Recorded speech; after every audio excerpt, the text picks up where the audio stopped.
Toko Nusantara telah melakukan posting atau pemindahbukuan transaksi dari jurnal khusus dan jurnal umum ke buku besar. Untuk memudahkan pemilik dan pengelola toko Nusantara dalam melihat saldo akun pada buku besar, disusunlah neraca saldo yang berisi informasi saldo akun pada periode akuntansi berjalan. Apakah yang dimaksud dengan neraca saldo? Bagaimanakah proses menyusun neraca saldo pada perusahaan dagang? Untuk mengetahui jawabannya, mari kita simak pembahasan berikut ini.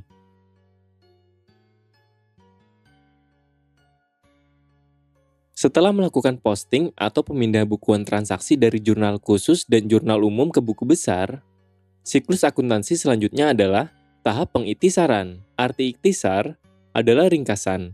Dengan demikian, tahap pengiktisaran adalah tahapan dalam siklus akuntansi untuk menyusun ringkasan dari data keuangan yang telah dibuat pada tahap pencatatan. Terdapat beberapa langkah atau urutan dalam tahap pengiktisaran. Langkah pertama dalam tahap pengiktisaran adalah menyusun neraca saldo. Pengertian neraca saldo. Neraca saldo adalah daftar yang terdiri atas ringkasan saldo dari akun-akun dalam buku besar. Neraca saldo disusun pada akhir periode akuntansi untuk memastikan bahwa semua transaksi telah dipindahkan dengan benar ke buku besar dan telah mencerminkan nilai transaksi yang sebenarnya. Kesalahan pencatatan transaksi pada buku besar akan mengakibatkan saldo debit dan kredit pada neraca saldo menjadi tidak seimbang. Apabila neraca saldo tidak seimbang, laporan keuangan tidak dapat dibuat. Oleh karena itu, kesalahan dalam pencatatan transaksi harus dikoreksi sehingga saldo debit dan kredit pada neraca saldo bisa seimbang dan menggambarkan kondisi keuangan yang sebenarnya.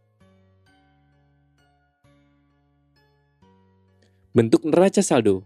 Berikut adalah bentuk neraca saldo. Keterangan A. Kolom kode akun diisi dengan kode atau nomor akun. Contohnya adalah kode akun 111 untuk akun kas atau kode akun 411 untuk kode akun penjualan. Selanjutnya, B. Kolom nama akun diisi dengan nama akun. Kolom ini diisi sesuai urutan kode akunnya. Misalnya, akun kas dengan kode 111 harus dicatat lebih dahulu dibandingkan akun utang dagang dengan kode 211. Kemudian, C. Kolom debit diisi dengan jumlah saldo akun di sisi debit, diisi dengan jumlah saldo akun di sisi debit. Contohnya adalah akun beban atau akun peralatan yang memiliki saldo normal di sisi debit. Kemudian, D. Kolom kredit diisi dengan jumlah saldo akun di sisi kredit. Contohnya adalah akun utang dagang atau akun penjualan yang memiliki saldo normal di sisi kredit. Langkah-langkah menyusun neraca saldo. Pada dasarnya, penyusunan neraca saldo pada perusahaan dagang tidak berbeda dengan penyusunan neraca saldo pada perusahaan jasa. Dengan demikian, langkah-langkah menyusun neraca saldo pada kedua perusahaan tersebut juga sama. Berikut adalah 3 langkah penyusunan neraca saldo, yaitu mencantumkan kode dan nama akun beserta saldonya, menjumlahkan kolom debit dan kolom kredit, serta membuktikan kesamaan antara kolom debit dan kolom kredit. Pertama, mencantumkan kode dan nama akun beserta saldonya. Contohnya, pada buku besar utama, saldo akun perlengkapan adalah Rp1.000.000. Oleh karena itu, pada neraca saldo ditulis akun perlengkapan dengan kode akun 113 dengan nilai Rp1.000.000 di sisi debit. Kedua, menjumlahkan kolom debit dan kolom kredit. Apabila seluruh saldo akun pada buku besar utama telah dicantumkan pada neraca saldo, jumlahkan nilai pada kolom debit dan kolom kredit. Ketiga, membuktikan kesamaan antara kolom debit dan kolom kredit. Jika pencatatan dan pemindahbukuan dilakukan dengan benar, jumlah kolom debit dan kolom kredit di neraca saldo akan seimbang. Sebaliknya, jika kolom debit dan kolom kredit tidak seimbang, terdapat kesalahan dalam pencatatan neraca saldo atau pemindahbukuan dari jurnal khusus dan jurnal umum ke buku besar utama. Simak contoh penyusunan neraca saldo berdasarkan buku besar utama Toko Nusantara pada periode April 2021 berikut ini. Akun pertama yang ditulis pada neraca saldo adalah akun kas dengan saldo akhir sebesar Rp38.811.000 di sisi debit. Oleh karena itu, pada neraca saldo, kode akun 111 dengan nama akun kas dicatat di sisi debit dengan nilai Rp38.811.000. Akun selanjutnya ialah akun piutang dagang yang memiliki saldo akhir sebesar Rp3.200.000 di sisi debit. Oleh karena itu, pada neraca saldo, kode akun 112 dengan nama akun piutang dagang dicatat di sisi debit dengan nilai Rp3.200.000. Akun selanjutnya ialah akun perlengkapan dengan saldo akhir sebesar Rp1.000.000 di sisi debit. Oleh karena itu, pada neraca saldo, kode akun 113 dengan nama akun perlengkapan dicatat di sisi debit dengan nilai Rp1.000.000.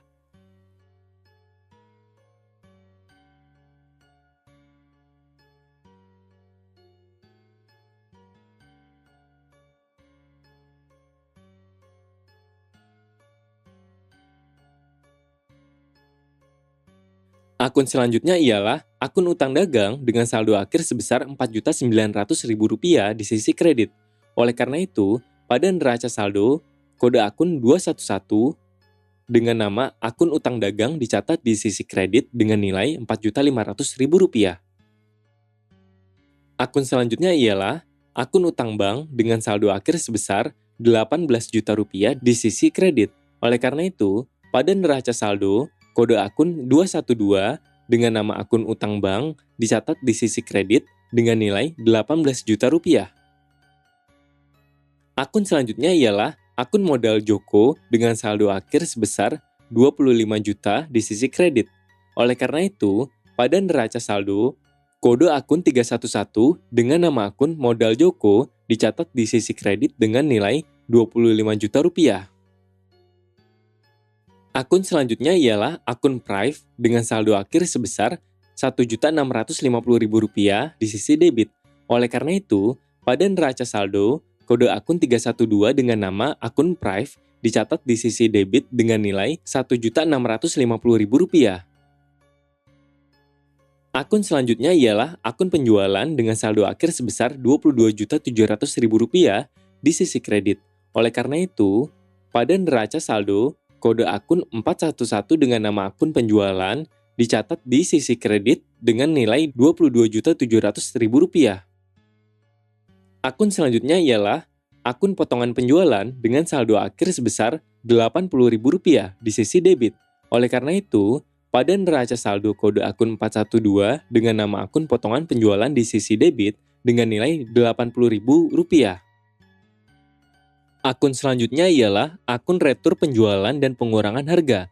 Akun retur penjualan dan pengurangan harga memiliki saldo akhir sebesar Rp300.000 di sisi debit.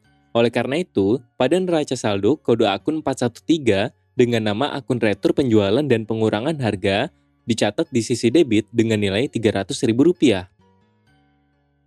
Akun selanjutnya ialah akun pendapatan bunga memiliki saldo akhir sebesar Rp800.000 di sisi kredit. Oleh karena itu, pada neraca saldo, kode akun 421 dengan nama akun pendapatan bunga dicatat di sisi kredit dengan nilai Rp800.000. Akun selanjutnya ialah akun pembelian dengan saldo akhir sebesar Rp17 juta di sisi debit. Oleh karena itu, pada neraca saldo, kode akun 511 dengan nama akun pembelian dicatat di sisi debit dengan nilai Rp17 juta. Akun selanjutnya ialah akun potongan pembelian dengan saldo akhir sebesar Rp141.000 di sisi kredit. Oleh karena itu, pada neraca saldo, kode akun 512 dengan nama akun potongan pembelian dicatat di sisi kredit dengan nilai Rp141.000. Akun selanjutnya ialah akun retur pembelian dan pengurangan harga dengan saldo akhir sebesar Rp500.000 di sisi kredit. Oleh karena itu, pada neraca saldo, kode akun 513 dengan nama akun retur pembelian dan pengurangan harga dicatat di sisi kredit dengan nilai Rp500.000. Akun selanjutnya ialah akun beban angkut pembelian dengan saldo akhir sebesar Rp800.000 di sisi debit. Oleh karena itu, pada neraca saldo, kode akun 514 dengan nama akun beban angkut pembelian dicatat di sisi debit dengan nilai Rp800.000.